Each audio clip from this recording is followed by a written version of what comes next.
The year is 1974. The coffee has been burning on the stove for 40 minutes. Eleanor doesn't turn it off. She can't afford to waste the grounds. Outside, the wind cuts through the gap in the kitchen window. She stuffed a dish towel in there. It's been there since October. The television flickers in the next room. A news anchor reads the headline with the calm of a man who has never skipped a meal. Oil prices have quadrupled. Americans are feeling the strain. Eleanor is not feeling the strain. Eleanor is living inside it. She has 3 children. The youngest needs new shoes. The middle one has a cough that won't quit. The oldest has stopped asking for things. And that silence is somehow the heaviest sound in the house. Her husband hands her the grocery bill. She looks at it once. Long pause. She sets it face down on the counter. Then she opens the cabinet above the stove. She reaches past the flour, past the dried beans, and she pulls out a small glass jar, cloudy with white residue along the sides. Bacon grease, saved from 6 weeks of Sunday mornings. You would be surprised what that jar could do.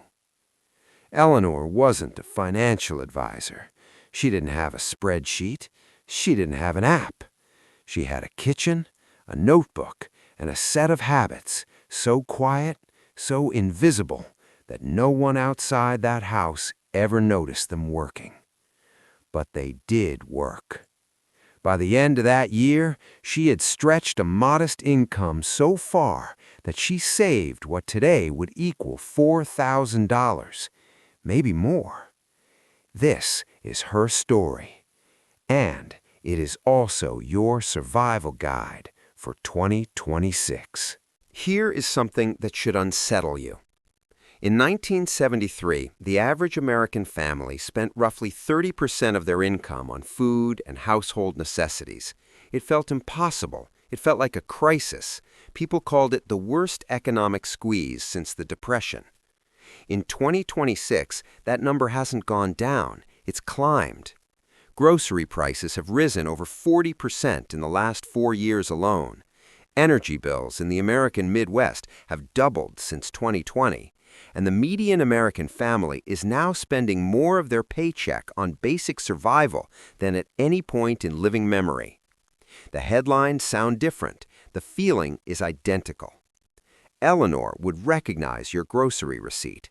She would recognize the pause before you open your utility bill. She would recognize that specific, quiet dread that arrives on the first of the month when all the numbers line up and none of them are in your favor. But here is what she would not recognize.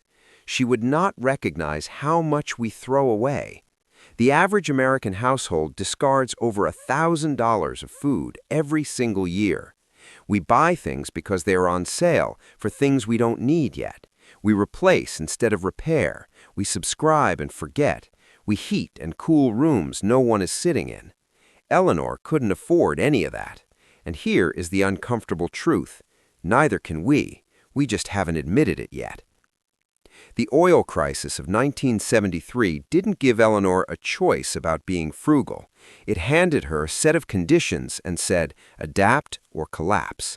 She adapted, quietly, systematically, without drama. The inflation of 2026 is doing the same thing to us right now. The only question is whether we're paying attention. Eleanor paid attention. She started the way most revolutions start, not with a grand gesture, with a piece of paper. She sat down at the kitchen table on a Tuesday evening after the children were in bed. The floor creaked when she shifted her weight. She had a pencil, not a pen. Pencils could be erased. Budgets always needed erasing.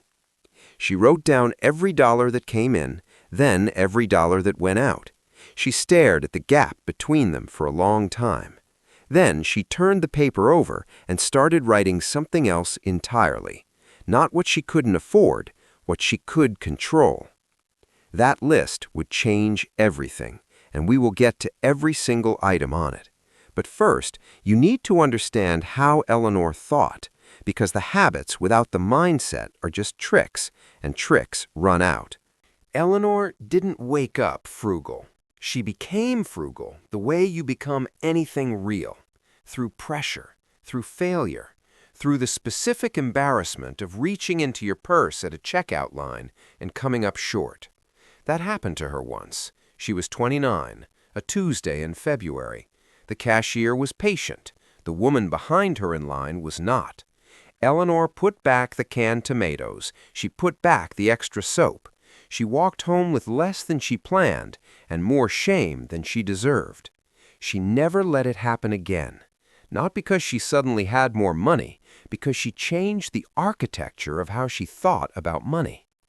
Here is the first thing she did, and it is the most important thing in this entire video. She stopped thinking about what things cost at the register. She started thinking about what things cost per use. A $2 bar of soap that lasts 6 weeks is cheaper than a 99-cent bar that dissolves in 9 days. A $5 bag of dried beans feeds her family 4 times. A can of soup feeds them once. The math was not complicated. It just required a moment of stillness that modern life actively discourages. In 2026, that stillness is almost extinct.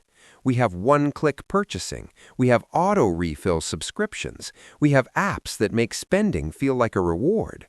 Every digital system surrounding your wallet is designed, carefully, expensively designed, to remove the pause between desire and purchase. Eleanor's system was the opposite. It was built entirely out of pauses. She paused before she bought anything that wasn't already on the list. She paused before she threw something away and asked if it had another use. She paused at the end of every week and looked at her notebook.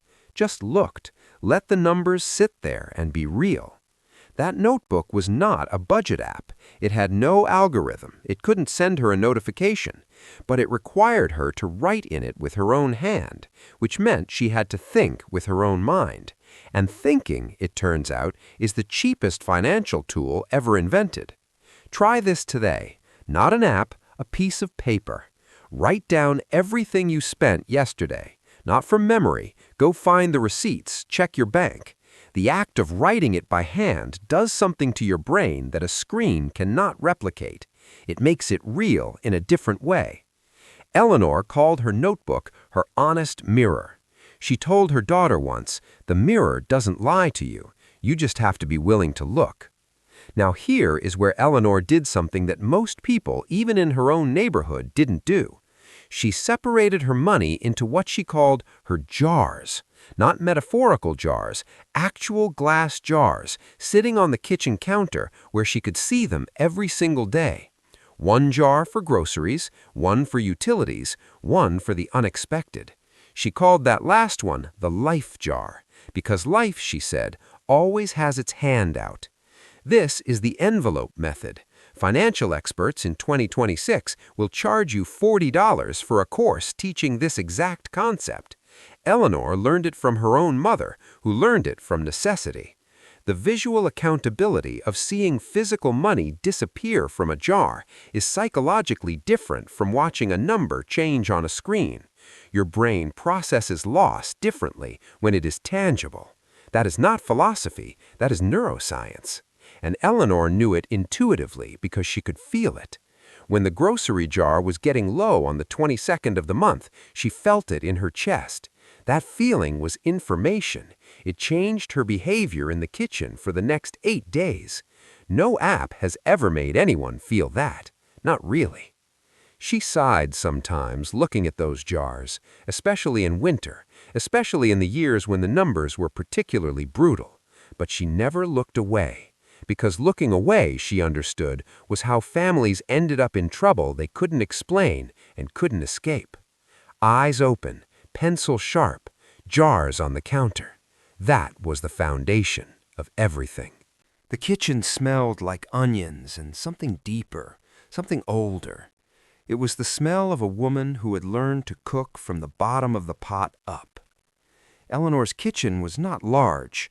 The counter had a permanent stain near the left edge where a pot had sat too long, too many winters ago. The linoleum had a soft spot near the sink. She knew exactly where it was and stepped around it every morning without thinking. This kitchen was her laboratory, and she ran it like a scientist who couldn't afford to waste a single experiment. The first habit started before she ever set foot in a grocery store. She opened the refrigerator, she opened every cabinet, she looked at what she already had. Then, and only then, she wrote her list. She never walked into a store without that list, and she never bought anything that wasn't on it unless a genuine opportunity presented itself, something deeply discounted, something she knew she would use completely. In 2026, this habit alone could save the average family between $60 and $90 a month. We buy duplicates of things we already own. We buy ingredients for meals we never make. Eleanor bought ingredients for meals she had already planned, in her head, for the next 7 days. Every item on her list had a destination. The second habit lived in that cloudy jar above the stove. She saved every drop of cooking fat, bacon grease, chicken drippings, the butter left in the pan after frying eggs. Nothing went down the drain. Fat was flavor, fat was fuel.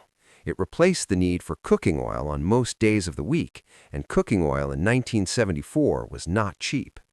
In 2026, a bottle of quality olive oil runs $4 to $7. A bottle of avocado oil runs more. Saving your pan drippings costs you nothing and adds a depth of flavor to vegetables, potatoes, and grains that no bottled oil can match. The third habit was the stock pot. Eleanor kept one going most of the week. Every vegetable peel, every onion skin, every celery leaf, every chicken carcass, they went into a bag in the freezer. When the bag was full, they went into the pot with water. 3 hours later, she had stock. Rich, golden, real stock. Not from a box, not from a cube. She made soup from that stock twice a week. Soup stretched everything. It turned half a chicken into 3 meals. It turned wilting vegetables into something that tasted intentional. The fourth habit was what she called the ugly shop. She bought the bruised apples, the slightly soft potatoes, the bread that was 1 day from expiration, marked down to almost nothing. She bought the end cuts of meat from the butcher, the pieces that looked less beautiful but tasted identical when slow cooked. Grocery stores in 2026 still mark down near expiration food. Most people walk past it. Eleanor walked toward it. That distinction, practiced consistently, saves real money. The fifth habit was dry goods in bulk. Not bulk stores. Eleanor didn't have those. She bought the largest bag of flour, rice, oats, and dried beans that she could reasonably store and afford at one time. Unit price per ounce drops dramatically when you buy larger quantities. She knew this the way she knew her own name. The sixth habit was a weekly clean-out meal. Every Thursday, before her Friday shopping, she cooked using only what remained in the kitchen, no new purchases. Whatever was left became dinner. Sometimes it was surprisingly good. Sometimes it was a little strange. Her kids called it Mystery Thursday. They ate it anyway. In 2026, this single practice, done consistently, can eliminate an entire grocery run per month. The seventh habit was the portion discipline at the cooking stage, not at the table. She cooked what her family needed, plus a deliberate, planned leftover portion. That leftover was tomorrow's lunch. It was not up for debate. The pot did not get scraped clean at dinner. The leftovers were considered already spoken for before anyone sat down.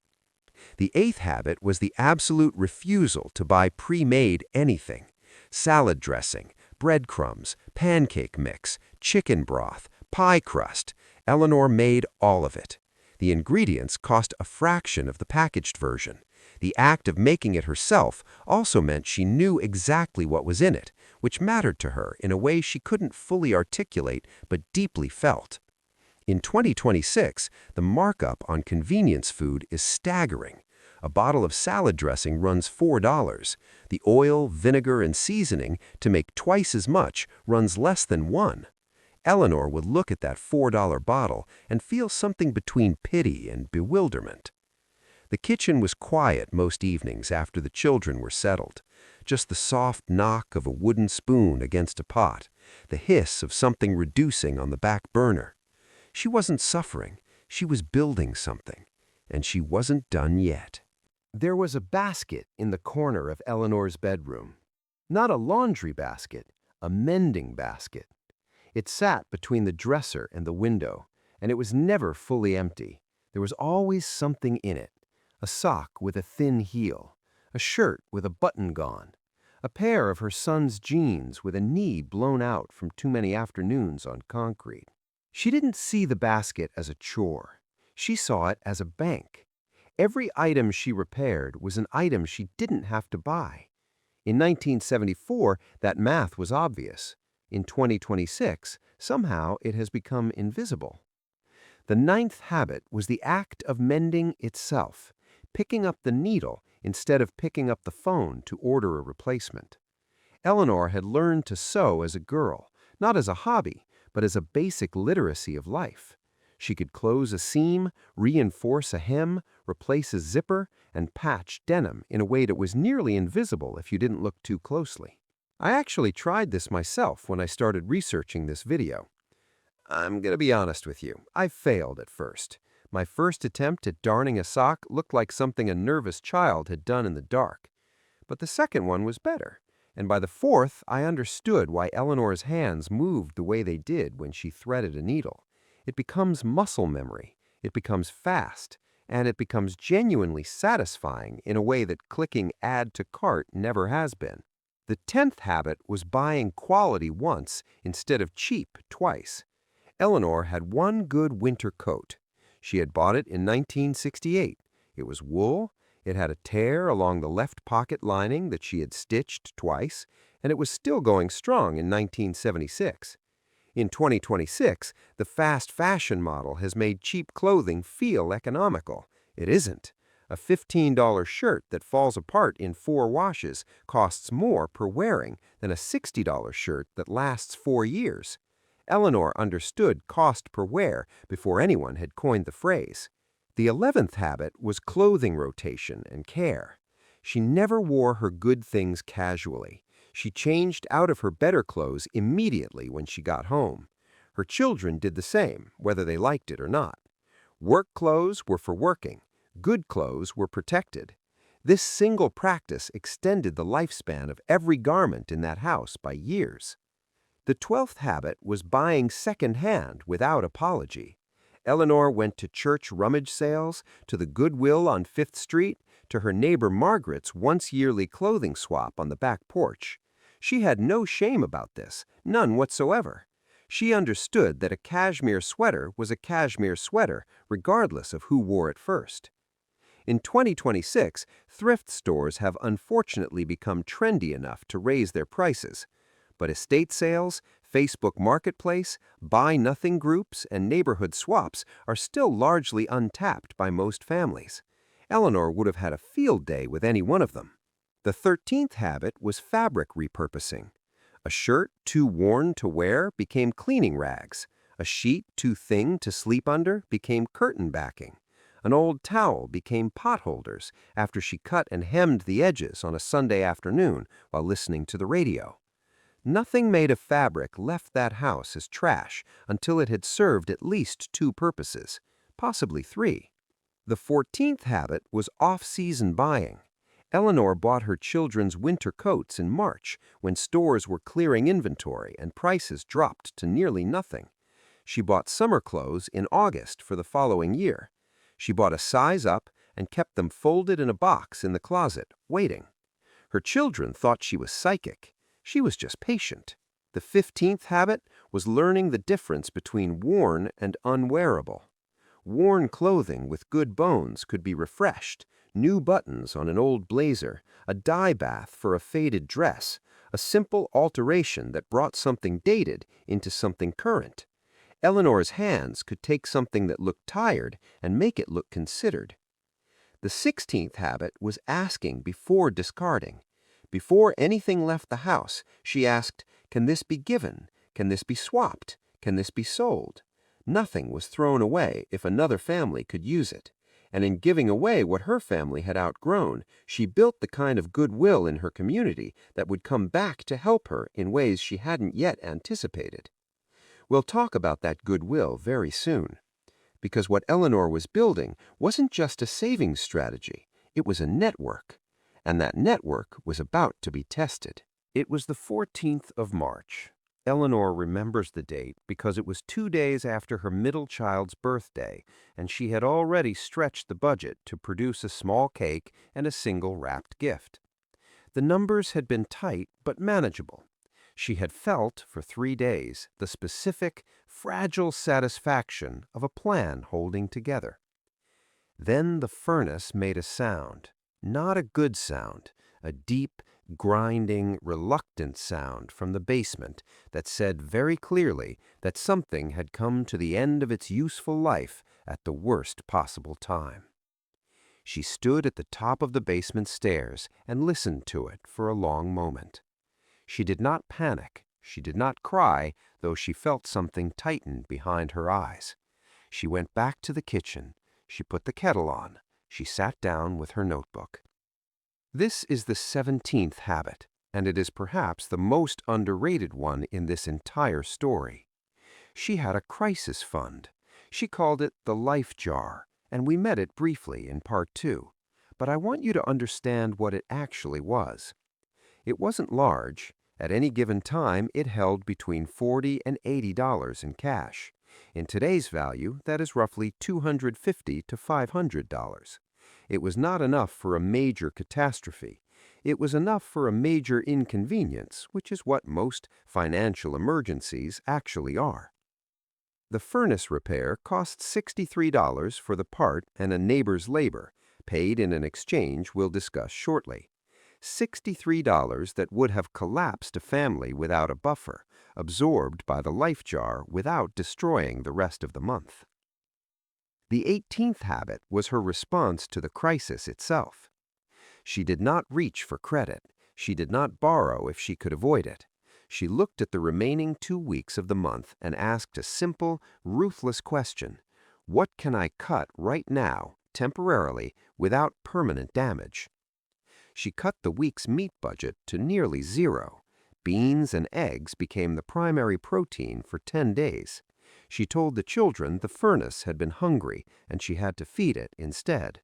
Her oldest laughed. Her youngest accepted this as reasonable. She cut the small comfort line from her budget, the occasional small treat, the extra vanilla for baking. Temporarily, not forever. And she moved on. The 19th habit was the post-crisis review. After the furnace was fixed, after the month closed, she sat back down with her notebook and asked, how did this happen, and how do I make sure I'm less exposed next time? She started setting aside a small additional amount each month, specifically for home maintenance. She called it her house breathing money. The house needed to breathe, she said, and breathing wasn't free. In 2026, financial advisors call this a sinking fund. Eleanor called it common sense with a jar. The 20th habit was emotional discipline. This one is harder to teach and harder to practice. Eleanor did not retail comfort herself after the stress of the crisis. She did not go to the store and buy something small to feel better. She did not order something she didn't need because the month had been hard and she deserved it. She understood that the feeling of I deserve a treat after a financial stressor is one of the most expensive feelings a person can act on. Not because any single treat is ruinous, because the habit of rewarding stress with spending trains your brain to generate more spending whenever stress arrives. Instead, she made herself a good cup of coffee from the bottom of the can, which was still perfectly fine, and she read for an hour after the children were in bed. That cost nothing, and it was enough. The 21st habit emerged quietly from this whole experience. She started paying attention to the age and condition of everything in her house before it failed: the furnace, the water heater, the tires on the car, the roof line over the back bedroom. She didn't want to be surprised again. She started a separate page in her notebook for anticipated expenses, things she could see coming if she looked hard enough. Anticipating a cost months in advance is profoundly different from absorbing it without warning. One is manageable, the other can be catastrophic. Eleanor had learned the difference the hard way, in the basement, listening to a furnace grind. She wasn't going to learn it twice.